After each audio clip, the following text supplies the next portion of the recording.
Hello everyone, welcome to MS classes. Today we will cover first chapter from 8th class science book that is crop production and management. इस पूरे chapter को हमने part में cover किया था। उन सभी पार्ट के लिंक नीचे डिस्क्रिप्शन बॉक्स में दिए गए। अगर आपको ये चैप्टर डीपली स्टडी करना है तो आप उन पार्ट को जरूर चेक कीजिएगा। ऑलराइट, तो चलिए स्टार्ट करते हैं अपना चैप्टर।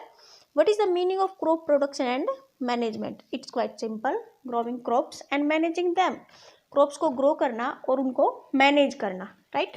इस चैप्टर में जो फर्स्ट टर्म आती है वो है crops. What is crops? When plants of the same kind are grown and cultivated at one place on a large scale, it is called a crops. जब हम सेम काइंड के plants को cultivate करते हैं एक लार्ज स्केल पर तो हम इसको कहते हैं क्रॉप्स। जैसे कि इस पिक्चर में दिखाया गया है, ये एक व्हीट का फील्ड है।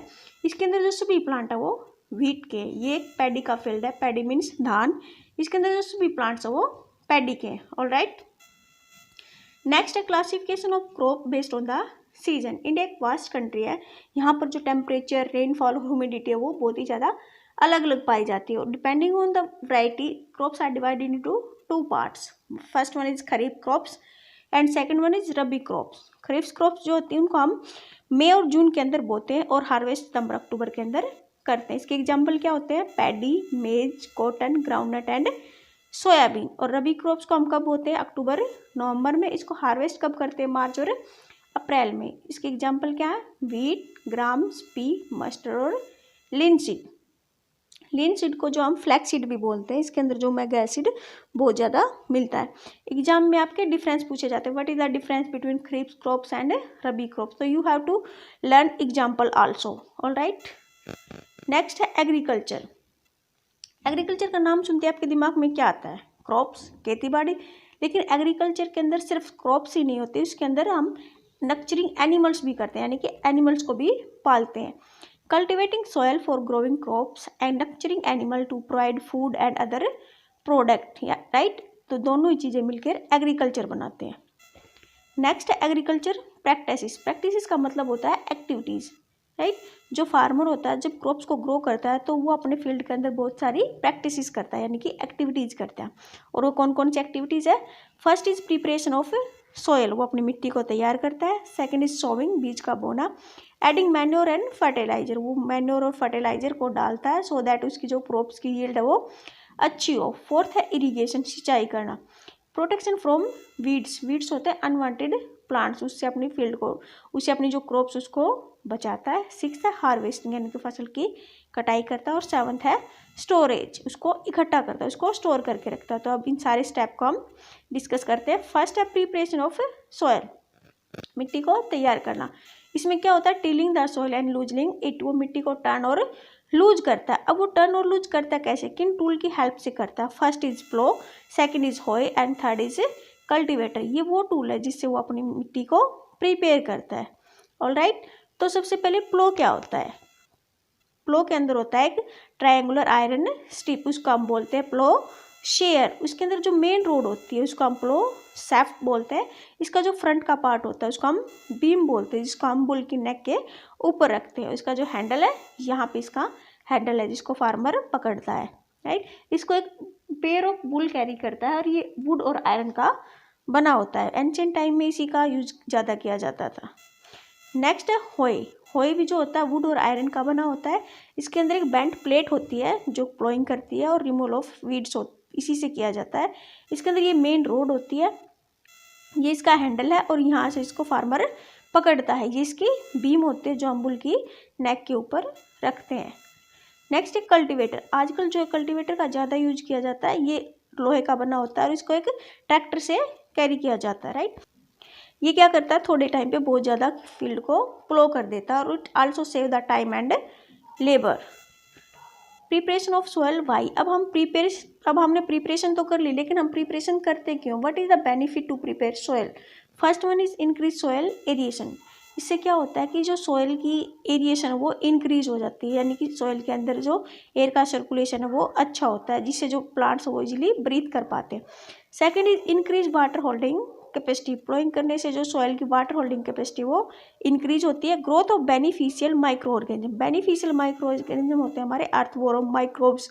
अगर प्लोइंग करते हैं तो उनकी जो ग्रोथ है वो ज़्यादा होती है और वो जो अर्थवॉर्म होते हैं वो फार्मर के फ्रेंड होते हैं, क्योंकि वो मिट्टी के अंदर हुमस ऐड कर देते हैं, राइट। हुमस क्या होता है, एक ऑर्गेनिक मैटर होता है जो न्यूट्रिएंट से रिच होता है। लास्ट है bring fertile soil to the top layer. Ploughing करने से जो न्यूट्रिएंट रिच सॉइल जो नीचे होती है ना, वो ऊपर आ जाती है, और इससे जो आपको पता है कि जो टॉप लेयर होती है वो फ्यू सेंटीमीटर लेयर ही प्लांट्स की ग्रोथ को सपोर्ट करती है।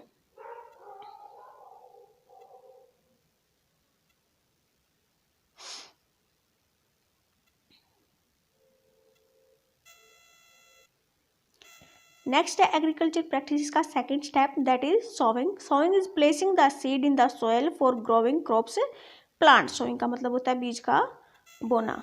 नेक्स्ट है सोविंग मेथड। अब हम सोविंग करते कैसे हैं? सोविंग के दो मेथड होते हैं। फर्स्ट इज डायरेक्ट मेथड, जब हम सीड को डायरेक्ट सोइल के अंदर डालते हैं, और सेकंड इज ट्रांसप्लांटिंग। ट्रांसप्लांटिंग का मतलब क्या होता है कि पहले जो हम सीड को नर्सरी के अंदर ग्रो करते हैं, ये एक पैडी की नर्सरी है, धान की।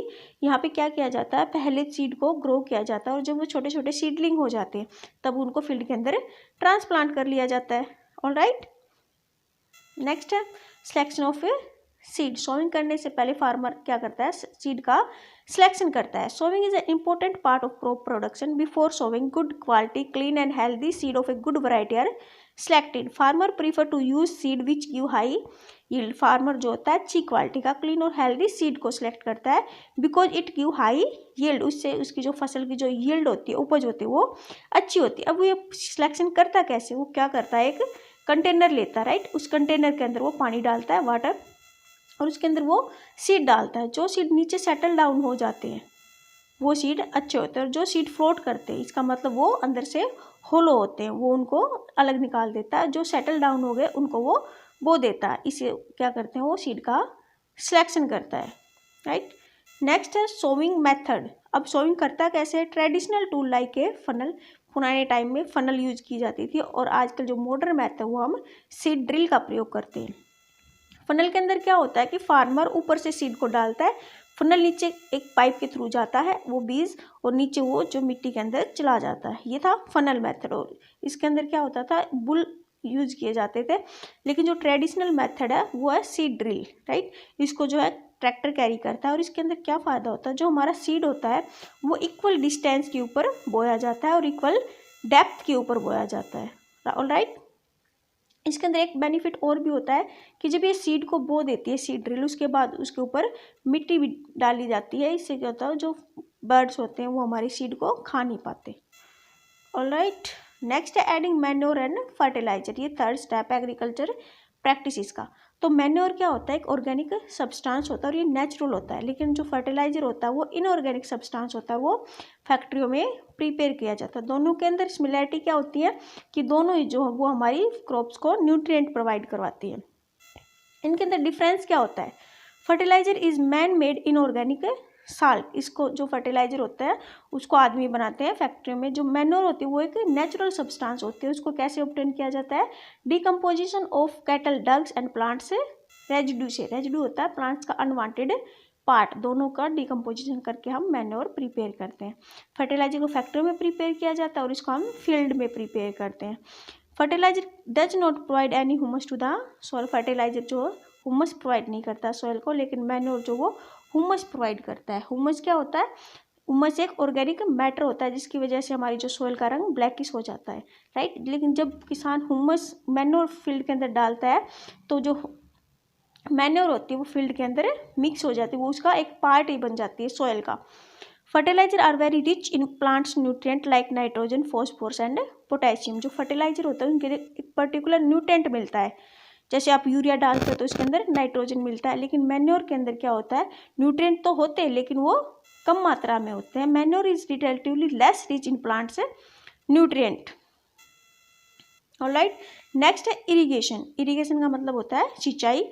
The supply of water to crops at regular interval is called irrigation. जब हम क्रॉप्स को एक रेगुलर इंटरवल पर पानी सप्लाई करते हैं उसको इरिगेशन बोलते हैं। और इरिगेशन डिपेंड किस पे करता है, ये जो इरिगेशन होता है soil to soil, crops to crops और सीजन टू सीजन डिपेंड करता है। सोर्स ऑफ इरिगेशन, हम इरिगेशन करते कैसे हैं, हम इरिगेशन वेल से, ट्यूबवेल से, पॉन्ड से, लेक से, रिवर से, डैम से और कैनाल से इरिगेशन करते हैं, राइट। नेक्स्ट है इरिगेशन मेथड, ट्रेडिशनल मेथड और मॉडर्न मेथड। ट्रेडिशनल मेथड जो हम एंशिएंट टाइम में यूज करते थे कौन कौन से है, मोट, चेन पंप, डेकली, राहत। और जो मॉडर्न सिस्टम है वो sprinkle system of drip system. Next है मोट। क्या होता है? मोट के अंदर क्या किया जाता है, ये एक पुली होती है, इसके ऊपर ये एक चैन अटैच होती है, इस चैन को इस मटके के साथ अटैच किया जाता है। जब फार्मर इस चैन को खींचता है तो मटका पानी लेके बाहर आता है, फार्मर उस मटके के पानी को एक जगह पर डाल देता है जिससे ये फील्ड में चला जाता है। चेन पंप के अंदर क्या होता है, एक पुली होती है, उसके ऊपर एक बाल्टी अटैच की जाती है। जब हम इसको पुली को इस चैन के साथ खींचते हैं तो ये पुली घूमती है, इसके घूमने से बाल्टी नीचे जाती है, पानी लेके आती है, फिर ये ऊपर आ जाती है। इस तरह से ये राउंड राउंड चलती रहती है और पानी को सारे को एक जगह पर डाल देते हैं जिससे हमारी फील्ड के अंदर चला जाता है। All right. Next dhekli system. Dhekli system के अंदर क्या होता है कि फार्मर एक साइड तो अपनी बाल्टी लटका देता है और दूसरी साइड वेट को अटैच किया जाता है। जब बाल्टी नीचे जाती है तो वेट ऊपर आता है और जब बाल्टी ऊपर जाती है तो वेट नीचे आ जाता है। बार बार वो पानी को बाहर निकालता है और एक जगह पर डालता रहता है जिससे ये फील्ड के अंदर चला जाता है। लास्ट है राहत सिस्टम। ये चेन पंप के सिस्टम के जैसा ही होता है, लेकिन इसके अंदर डिफरेंस क्या होता है, इसके अंदर हम बुल का प्रयोग करते हैं। ऑलराइट। इसके अंदर भी एक पुली होती है, पुली के आसपास बहुत सारी बाल्टियाँ अटैच की जाती है। इसके अंदर ये एक लेवलर होता है और ये यहाँ पर अटैच किया जाता है। जब जो बुल होता है वो राउंड राउंड चक्कर लगाता है, उसके चक्कर लगाने से क्या होता है, हमारी ये जो पुली है ये भी चक्कर लगाती है और इसके साथ ये जो बाल्टी होती है ये नीचे जाती है, पानी लेकर वापस आ जाती है और सारे पानी को एक जगह पर डाल देती है। यहाँ से जो पानी है वो फील्ड के अंदर जाता है। राइट। अब है मॉडर्न सिस्टम। मॉडर्न सिस्टम में जो फर्स्ट सिस्टम था वो हमारा स्प्रिंकल सिस्टम था। स्प्रिंकल सिस्टम हम कहाँ यूज करते हैं, जहाँ पर जो लैंड होती है वो अनइवन होती है। क्यों? वहाँ पर अगर हम पानी डालते हैं तो सारा पानी एक जगह पर इकट्ठा हो जाता है, वो प्रॉपरली क्रॉप्स के अंदर नहीं जा पाता। अगर हम वहाँ पर स्प्रिंकल सिस्टम लगाते हैं तो वो क्या करेगा, पानी को सभी जगह पर इक्वली डिस्ट्रीब्यूट कर देता है और सभी क्रॉप्स को पानी मिल जाता है। नेक्स्ट है drip system. As a name indicate, drip system mean drop by drop. इसके अंदर फार्मर क्या करते हैं, इसके अंदर जो पानी होता है वो प्लांट्स की रूट तक जाता है। राइट। देखिए इस डायग्राम में दिखाया गया है, इसके अंदर जो पानी है वो बिल्कुल भी वेस्ट नहीं किया जाता, लेकिन ये कमर्शियल स्केल पर यूज किया जाता है। ऑलराइट। नेक्स्ट है वीडिंग। वीडिंग क्या होता है, the removal of weeds is called weeding. जो वीड्स होते हैं उसको रिमूव करने की प्रोसेस को हम वीडिंग कहते हैं। वीड्स होते हैं अनवांटेड प्लांट्स। इस पिक्चर में देखिए ये जो ग्रीन ग्रीन दिख रहे हैं ना, ये सारे वीड्स होते हैं। इनको जो फार्मर होता है वो रिमूव करता है। अगर इनको प्रॉपर टाइम पे रिमूव नहीं करेगा तो ये क्या करते हैं, जो क्रॉप्स का जो न्यूट्रिएंट है वो सॉइल से ले लेते हैं और जिससे हमारी जो क्रॉप्स है वो प्रॉपरली ग्रो नहीं कर पाती। ऑलराइट। नेक्स्ट है वीडिंग। अब हम वीडिंग करते कैसे हैं, वीडिंग को करने का फर्स्ट जो प्रोसेस है वो है खुरपी। हम खुरपी की हेल्प से जिन फार्मर के जो फील्ड होते हैं वो छोटे होते हैं वो खुरपी का प्रयोग करके उन वीड्स को रिमूव करते हैं। सेकंड है सीड ड्रिल। राइट।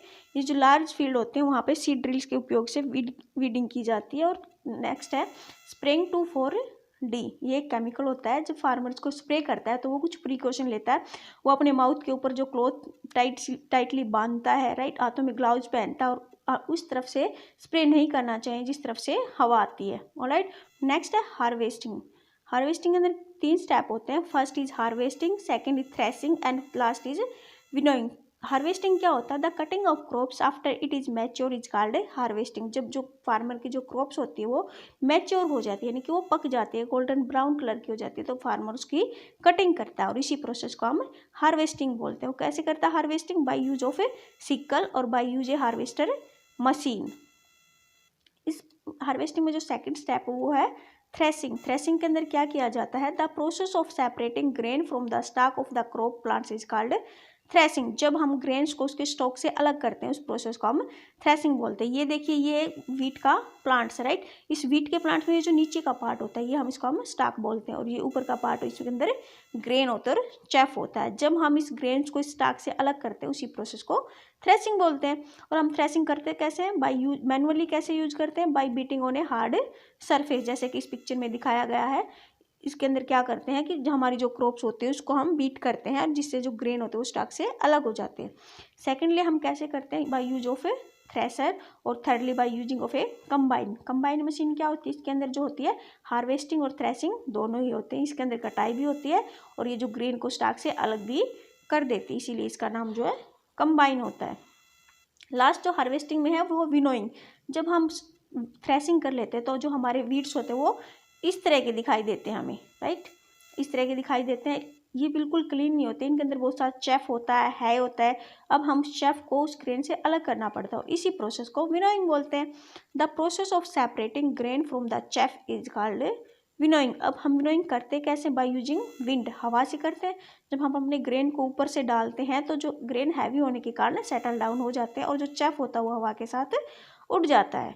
और सेकेंडली हम विनोइंग कैसे करते हैं? विनोइंग मशीन से करते हैं। ऑलराइट, लास्ट स्टेप जो एग्रीकल्चर प्रैक्टिसेस का वो है स्टोरेज। स्टोरेज हम 2 स्केल पर करते हैं, स्मॉल स्केल पर और लार्ज स्केल पर। स्मॉल स्केल पर जिसके फील्ड छोटे होते हैं फार्मर्स के, वो स्मॉल स्केल यूज करते हैं।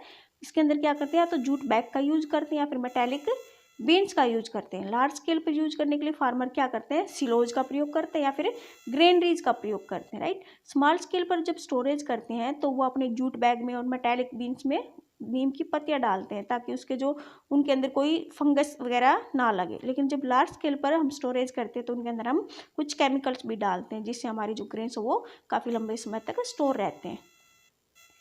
इस चैप्टर में जो लास्ट टॉपिक है वो एनिमल हस्बेंड्री। एनिमल हस्बेंड्री क्या होता है? एनिमल रियर्ड एट होम और in the farm have to be provided with proper food, shelter and care on a large scale. जब हम एनिमल्स को अपने घरों पर या फार्म के ऊपर पालते हैं, उनको प्रॉपर फूड देते हैं, शेल्टर देते हैं, उनकी केयर करते हैं, यानी जब वो बीमार हो जाते हैं उनको प्रॉपर इंजेक्शन मेडिसिन वगैरह दी जाती है एक लार्ज स्केल के ऊपर, तो इस प्रोसेस को हम एनिमल हस्बेंड्री बोलते हैं। और एग्रीकल्चर के अंदर तो दोनों ही चीज़ें आती हैं, growing crops and nurturing animals. तो ये था आपका सारा चैप्टर। आई थिंक आपको समझ में आ गया होगा। If still you have any problem you can write in the comment section, I will definitely give the answer. Thank you.